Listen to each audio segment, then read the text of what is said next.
আগামীকাল ভালোবাসা দিবস। এটা ইসলামের দৃষ্টিতে না, ইহুদিদের দৃষ্টিতে। কাদের দৃষ্টিতে? ইহুদিদের দৃষ্টিতে। আগামীকাল ইহুদির সংস্কৃতি ভালোবাসা দিবস।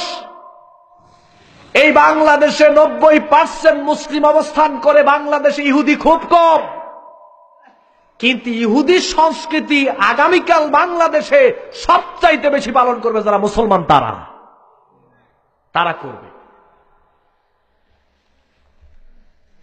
বাংলাদেশে একটা স্লোগান আছে, ধর্ম যার যার উৎসব সবার। বলেন সবাই, ধর্ম যার যার উৎসব সবার। বিয়ে করবেন আপনি আর বউ, বলেন না কেন? বিয়ে করবেন আপনি আর বউ, আরে বলে না কেন?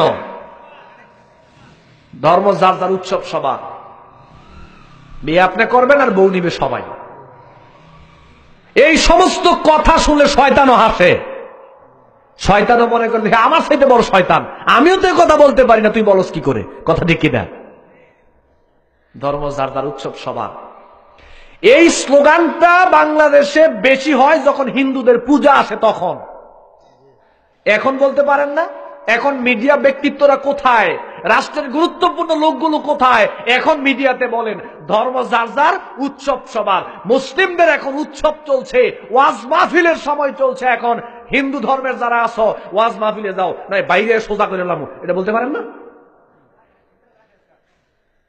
বলতে পারেন না? এখন খ্রিস্টানদেরকে বলতে পারেন না, বৌদ্ধদেরকে বলতে পারেন না? যাও, মুসলিমদের আজকে এখন ধর্মীয় উৎসব চলছে, ওয়াজ মাহফিল চলছে, ধর্মীয় প্রোগ্রামগুলো চলছে।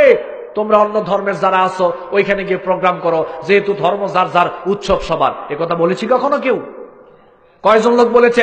এই মিডিয়াতে জানিয়ে দিয়েছি, আগামীকাল অথবা একটার সময় ঈদুল ফিতর, এরপরে হচ্ছে ঈদুল আজহা, কোরবানির ঈদ, রমজানের ঈদ। কয়জন মানুষ অন্য ধর্মের লোকদেরকে বলেছে যে ঈদের সালাতে যা, বাইরে সাইজ করবো না গেলে? কয়জন বলছেন? জুমার দিন মুসলিমদের উৎসব, সাপ্তাহিক উৎসব। অন্য ধর্মের লোকদেরকে তো কেউ বলি না যে জুমার সালাতে যাও, ধর্ম যার যার উৎসব সবার। এই কথাগুলো বলে যখন হিন্দুদের পূজা আসে তখন বলে, আর কোন সময় বলে না। পশ্চিম কালেও এটা সম্ভব নয়। হিন্দু ধর্মের সংস্কৃতি, অন্য ধর্মের সংস্কৃতি, ইহুদি সংস্কৃতি, যত কিছু রয়েছে, অন্য ধর্মের কোন কিছুই আল্লাহ সুবহানাহু ওয়া তাআলার কাছে গ্রহণযোগ্য হবে না।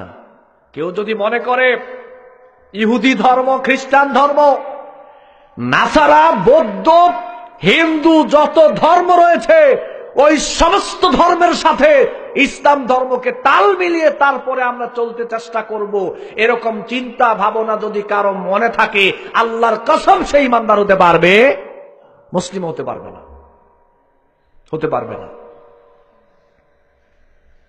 যারা ধর্ম নিরপেক্ষ মতবাদে বিশ্বাসী, যেই সমস্ত লোক ধর্ম নিরপেক্ষ মতবাদ প্রতিষ্ঠা করতে চাইবে, ওই মানুষটার মনে শুধু এই চিন্তা আসতে পারে যে ধর্ম যার যার উৎসব সবার, ঠিক কিনা? আল্লাহ রাব্বুল আলামিন বলেন, وَمَن يَبْتَغِ غَيْرَ الْإِسْلَامِ دِينًا فَلَن يُقْبَلَ مِنْهُ وَهُوَ فِي الْآخِرَةِ مِنَ الْخَاسِرِينَ।